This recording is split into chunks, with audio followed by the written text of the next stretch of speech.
सी जितेबाला काली statement दे तीनोटी कथा भितर प्रथम स्टेटमेंट सी कहते प्रभात त्रिपाठी दल में ना सी चिटफंड केस रे पड़ी से दिन से दल सस्पेंड होती मु 2014 मसीह गोटे केस रे अवश्य थी पारे किंतु दि मैटर इज सबजुडिस आज पर्यंत तार विचार है ना तेणु विचार न होइतिबा गोटे घटना सी ताको आधार कर विवृत्ति दबा एवं मु सस्पेंड होइतिबा कहिबा ये सत्यर अपलाप कारण आपण माने निश्चित जानिथिबे जे 2017 मसीह 14 मसीहा घटनाक्रम पर 17 मसीह आई वाज माने become the regular member of the party 2019 election में निर्वाचन में अंशग्रहण कर दलर 2024 मसीह निर्वाचन में अंशग्रहण कर तेणु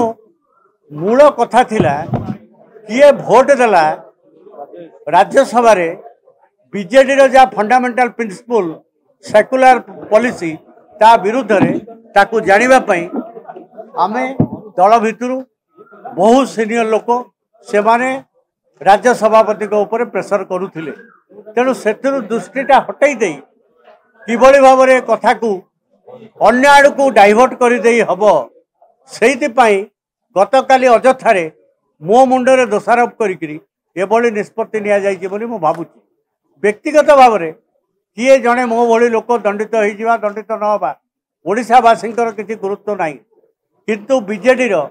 प्रत्येक तृणमूल कर्मी ओडिशार साधारण जनता विशेषकर माइनॉरिटी मुस्लिम से जानवा चाहती वाकअप बिल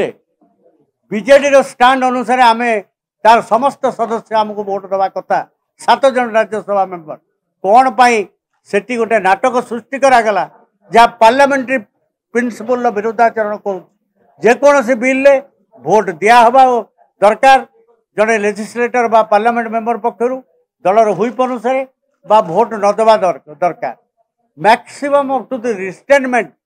आमे भोट दान विरत रहिलु यही पर्यंत करा जाई पारे किंतु विवेकानुमोदित भोट दिया जाऊ एभली एक व्यवस्था ये विरल भारत वर्षर डेमोक्रेटिक व्यवस्था भितर से ओडावासी जो माइंड को अन्य दिग को लेकर समग्र घटना को चपई देवाई ये एक अभिनव उद्यम बोली यहाँ ओडावासी भावुंट मुझे भावुची अकारण एभली कार्य कौन कर कौन आवश्यकता नाला।